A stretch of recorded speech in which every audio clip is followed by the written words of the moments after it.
এক সপ্তাহ বাকি, কিন্তু এখনো আমার পুজোর শপিং কমপ্লিট হয়নি। তাই আজকে ভাবলাম পুজোর পুরো শপিংটা কমপ্লিট করব। শপিং এ বেরোনোর জন্য রেডি হব, আর পুজোর শপিং এ যাবো মানে সারাটা দিন লেগে যাবে। এটা ভীষণ লং এবং হেক্টিক ডে হবে, তাই আমি সিম্পল লুকে যাব। পুজোর শপিং এর জন্য বেছে নিলাম এই লাইট ওয়েট কুর্তিটা। এটার মধ্যে একটা পুজোর ফিলও আছে, আর সঙ্গে জিন্স, কারণ সারাদিন শপিং করব, এটা খুব কমফোর্টেবল হবে।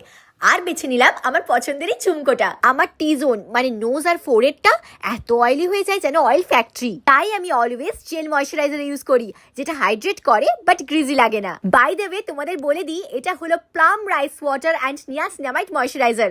অনেক ময়শ্চারাইজার আছে যেটা লাগালে স্কিন স্টিকি হয়ে যায়, কিন্তু এটা একদম লাইট ওয়েট আর নন স্টিকি, আর আমার স্কিনটা পুরো দিন ফ্রেশ, ব্যালেন্সড আর ব্রাইট রেখে দেয়। ময়শ্চারাইজারটা অ্যাপ্লাই করার পর আমি অল্প করে সানস্ক্রিন লাগিয়ে নিচ্ছি, আর একটু মাস্কারা দিচ্ছি। মেকআপটা আমি স্কিপই করে যাচ্ছি, তার বদলে আমি ডার্ক রেড লিপস্টিক অ্যাপ্লাই করছি। আর একটা ছোট্ট টিপ, দ্যাটস প্রিটি মাচ ইট। আমি তো রেডি পূজার শপিং এ যাওয়ার জন্য। এটাই হলো আমার দুর্গাপুজোর সিম্পল শপিং লুক।